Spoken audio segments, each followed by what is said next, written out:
بسم اللہ الرحمن الرحیم۔ روئے زمین پر اپنی حرمت، عزت، شرافت اور بزرگی کے لحاظ سے تین مسجدیں بڑی اہمیت کی حامل ہیں، اور تینوں کی تعمیر حکم الہی سے انبیاء اکرام علیہم السلام نے فرمائی: مسجد حرام، مسجد اقصیٰ اور مسجد نبوی۔ تیسری مسجد کی خصوصیت یہ ہے کہ اسے اللہ تعالیٰ کے آخری نبی محمد عربی صلی اللہ تعالیٰ علیہ وآلہ وسلم نے اپنے پیارے اصحاب کے ساتھ مل کر تعمیر فرمایا۔ آج کی ویڈیو میں ہم آپ کو مسجد نبوی شریف کی مختلف زمانوں میں تعمیر و توسیع کے مختصر احوال بیان کریں گے۔ پہلی تعمیر۔ حضور رحمت عالم صلی اللہ تعالیٰ علیہ وآلہ وسلم نے مدینہ منورہ تشریف لا کر پہلا عظیم کام مسجد نبوی کی تعمیر کا کیا۔ مسجد کی جگہ سہل و سہیل نامی دو یتیم بچوں سے 10 دینار میں خریدی گئی۔ قیمت حضرت ابوبکر صدیق رضی اللہ تعالیٰ عنہ نے ادا کی۔ ایک روایت کے مطابق یہ جگہ بنو نجار کی تھی، اور قیمت کے معاملے میں انہوں نے عرض کی: ہم اس کی قیمت اللہ تعالیٰ سے لیں گے۔ ربیع الاول سن 1 ہجری میں حضور رحمت عالم صلی اللہ تعالیٰ علیہ وآلہ وسلم نے مسجد شریف کی تعمیر فرمائی۔ اپنے مبارک ہاتھوں سے اس کا سنگ بنیاد رکھا، خود اینٹیں اٹھا اٹھا کر لاتے۔ زبان اقدس پر یہ الفاظ مبارکہ جاری تھے: اللہم لا خیر الا خیر الآخرہ فاغفر للانصار والمہاجرہ۔ اے اللہ، بے شک آخرت کا بدلہ ہی بہتر ہے، بس تو انصار اور مہاجرین کی مغفرت فرما۔ مسجد شریف کی بنیاد پتھروں سے، دیواریں کچی اینٹوں سے، ستون کھجور کے تنوں سے اور چھت کھجور کی شاخوں سے بنائی گئی، جس کی بلندی 7 یا 5 ہاتھ تھی۔ مسجد شریف کے 3 دروازے بنائے گئے: باب رحمت، باب جبریل، اور ایک اور دروازہ تھا جسے تحویل قبلہ کے بعد بند کر دیا گیا۔ پہلی توسیع۔ پہلی تعمیر میں مسجد کی لمبائی 54 گز اور چوڑائی 63 گز تھی۔ پھر جب مسجد نمازیوں پر تنگ پڑ گئی تو فتح خیبر کے بعد 7 ہجری میں حضور رحمت عالم صلی اللہ تعالیٰ علیہ وآلہ وسلم نے توسیع کا ارادہ فرمایا۔ مسجد سے متصل ایک انصاری کے مکان کے متعلق لوگوں سے فرمایا: کون ہے جو جنت میں مکان کے بدلے زمین کا یہ ٹکڑا خرید کر مسجد میں اضافہ کر دے؟ تو حضرت عثمان غنی رضی اللہ تعالیٰ عنہ نے وہ گھر 10,000 درہم میں خرید کر حضور رحمت عالم صلی اللہ تعالیٰ علیہ وآلہ وسلم کے ہاتھ فروخت کر دیا۔ یہ جگہ مسجد میں شامل کر کے توسیع کر دی گئی۔ اب اس کا طول و عرض ہر طرف سے 100 ہاتھ ہو گیا۔ دوسری تعمیر و توسیع۔ دور فاروقی میں فتوحات اور مسلمانوں کی کثرت کے سبب مسجد نبوی میں مزید توسیع کی حاجت پڑی، تو حضرت عمر فاروق رضی اللہ تعالیٰ عنہ نے مزید جگہ شامل کر کے نئے سرے سے مسجد تعمیر کروائی۔ علامہ سیوطی رحمۃ اللہ تعالیٰ فرماتے ہیں کہ حضرت فاروق اعظم رضی اللہ تعالیٰ عنہ نے مسجد نبوی کو شہید کروا کے نئے سرے سے تعمیر کیا، اس کے رقبے اور گنجائش میں اضافہ کیا، اور سنگریزوں یعنی بجری اور کنکر سے پکا فرش بنوایا۔ حضرت فاروق اعظم رضی اللہ تعالیٰ عنہ نے لکڑی سے بنے ستون الگ کر دیے اور ان کی جگہ کچی اینٹوں کے ستون تعمیر کروائے اور قبلہ کی طرف اضافہ کیا۔ تیسری تعمیر و توسیع۔ حضرت عثمان غنی رضی اللہ تعالیٰ عنہ کی خلافت کا 4تھا سال تھا۔ لوگوں نے آپ سے تنگی مسجد کی شکایت کی۔ آپ نے اہل فتویٰ و اصحاب رائے صحابہ کرام کے مشورے سے مسجد نبوی کو نئے سرے سے تعمیر کیا۔ ربیع الاول 29 ہجری سے محرم الحرام 30 ہجری تک تعمیر و توسیع کا سلسلہ جاری رہا۔ آپ نے بہت سی تبدیلیاں کی۔ دیواریں نقش و نگار والے پتھروں سے بنوائی جن میں چونا استعمال کیا گیا۔ ستون بھی نقش و نگار والے پتھروں سے لگوائے۔ چھت ساگوان کی لکڑی سے بنوائی۔ سفید چونے سے پلستر کروایا اور مشرق و مغرب کی طرف تاک رکھے اور شامی سمت میں اضافہ کیا۔ فاروقی اضافے سے مسجد کا طول 120 یا 140 گز ہو گیا تھا، جبکہ عثمانی اضافے سے یہ لمبائی 160 گز ہو گئی۔ اس وقت چوڑائی 150 گز تھی۔ چوتھی تعمیر و توسیع۔ خلیفہ ولید بن عبد الملک کے دور میں مدینہ طیبہ کے گورنر حضرت عمر بن عبد العزیز رحمۃ اللہ تعالیٰ تھے۔ خلیفہ کے حکم پر آپ نے مسجد نبوی شریف کے ارد گرد موجود مکانات خرید کر مسجد میں توسیع کی۔ اس تعمیر میں بہت زیادہ اہتمام کیا گیا۔ روم و مصر سے کاریگر بلوائے گئے، چھت، دیواریں، ستون سب سنہرے منقش بنائے گئے۔ 12 یا ایک روایت کے مطابق 24 من سے زیادہ سونا استعمال کیا گیا۔ صرف دیوار کعبہ پر 45,000 دینار خرچ ہوئے۔ مسجدوں میں بنائی جانے والی محراب کا آغاز اسی وقت سے ہوا اور چاروں کونوں پر 4 مینار بھی بنائے گئے۔ یہ تعمیر 88 ہجری میں شروع ہو کر 91 ہجری میں مکمل ہوئی۔ 5ویں تعمیر و توسیع 161 ہجری میں عباسی خلیفہ محمد بن منصور مہدی نے مسجد نبوی میں اضافے کا حکم دیا۔ شام کی جانب 55 یا 100 گز کی توسیع کی گئی اور اس نئی تعمیر میں وہی شاندار طریقہ رکھا گیا جو اس سے پہلی تعمیر و توسیع میں تھا۔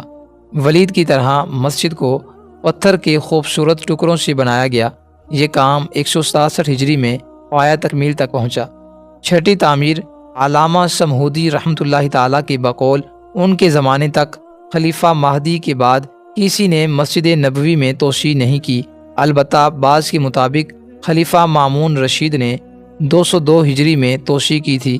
یہی بات امام ابن قتیبہ رحمۃ اللہ تعالیٰ نے المعارف میں کی ہے۔ دونوں باتوں کو یوں جمع کیا جا سکتا ہے کہ مامون رشید نے توسیع نہیں کی بلکہ مسجد کی بنیادیں مضبوط کی اور کچھ تجدید کر دی تھی۔ 7ویں تعمیر 1 رمضان المبارک 654 ہجری میں مسجد نبوی کے ایک خادم کی غفلت سے کسی سٹور میں آگ لگ گئی۔ دیکھتے ہی دیکھتے آگ چھت تک پہنچ گئی اور سب کچھ جل گیا، جس کی اطلاع خلیفہ وقت معتصم باللہ کو دی گئی۔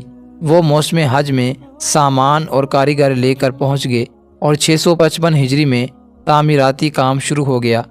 حجرہ مبارکہ ارد گرد قبلہ والی اور مشرقی دیوار سے باب جبریل تک چھت ڈالی گئی اور مغربی جانب ریاض الجنہ اور ممبر پر چھت ڈال دی گئی۔ 656 ہجری میں تاتاریوں کے غلبہ بغداد کے سبب کام رک گیا۔ پھر 657 ہجری میں والی یمن کے تعاون سے باب السلام تک کام ہوا۔ 658 ہجری میں شاہ مصر سلطان ظاہر رکن الدین نے لوہا، سکہ اور لکڑی وغیرہ تعمیراتی سامان اور 53 کاریگر بھیجے اور یوں باب الرحمہ اور باب النساء تک باقی کام مکمل ہوا۔ 8ویں، 9ویں اور 10ویں تعمیرات سلطان محمد بن کلاوون صالحی نے 705 اور 706 ہجری میں مشرقی اور مغربی چھتیں نئے سرے سے بنوائی اور 729 ہجری میں قبلہ والی چھت کے ساتھ 2 برآمدے بنوائے، جن کی بدولت مسجد نبوی کی چھت وسیع ہو گئی۔ 831 ہجری میں ان برآمدوں میں کچھ کمزوری پیدا ہوئی تو ملک اشرف برسبائی نے اسے درست کروایا اور اسی نے شام والی جانب کی چھت کا کچھ حصہ بنوایا۔ 853 ہجری میں کچھ خرابی پیدا ہونے کی وجہ سے سلطان جکمک نے روضہ انور کی مکمل چھت اور مسجد کی چھت کا کچھ حصہ نئے سرے سے تعمیر کروایا۔ 11ویں اور 12ویں تعمیرات شاہ مصر سلطان اشرف قائتبائی کے دور حکومت میں مسجد نبوی کی چھتیں درست کرنے کی ضرورت ہوئی تو سلطان کے حکم پر 879 ہجری میں تعمیرات کا کام شروع ہوا۔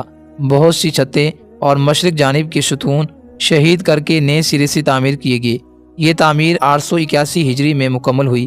پھر 886 ہجری میں مسجد میں آگ لگنے کا دوسرا واقعہ پیش آیا۔ آسمانی بجلی گری اور تقریباً پوری عمارت کو جلا گئی۔ مسجد کے اکثر ستون گر گئے۔ اطلاع ملنے پر سلطان قائتبائی نے نئی تعمیر کے لیے مختلف اوقات میں 400 کاریگر اور 372 سواریاں بھیجی، نیز خشکی اور بحری راستوں سے سامان بیچتے رہے۔ اب نئے گنبد، مزید برآمدے بنائے گئے، سنگ مرمر کا کام شروع کیا گیا، جانب قبلہ تانبے کی جالیاں لگائی گئی، چبوترے، الماریاں، مدرسہ، مسافر خانہ، حمام، باورچی خانہ، چکی اور لائبریری وغیرہ بنائے گئے۔ رمضان 888 ہجری میں تمام چھتیں مکمل ہو گئی۔ 13ویں تعمیر و توسیع سابقہ تعمیر کو 377 سال گزر چکے تھے، اب پھر سے تعمیر کی حاجت تھی۔ 1265 ہجری میں ترک سلطان عبد الحمید عثمانی نے مسجد نبوی کی تعمیر و توسیع کا ارادہ کیا۔ پوری اسلامی دنیا سے ماہر کاریگروں کو قسطنطنیہ کے باہر ایک نئی بستی میں جمع کیا گیا۔ انہیں اپنی اولاد یا شاگردوں میں اپنا علم و ہنر منتقل کرنے کے احکامات دیے گئے، ساتھ ساتھ بچوں کو حافظ قرآن بنانے کا کہا گیا۔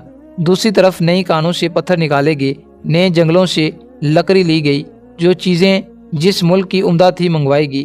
25 برس میں مسجد نبوی سے باہر ایک نئی بستی میں سارا سامان جمع کیا گیا۔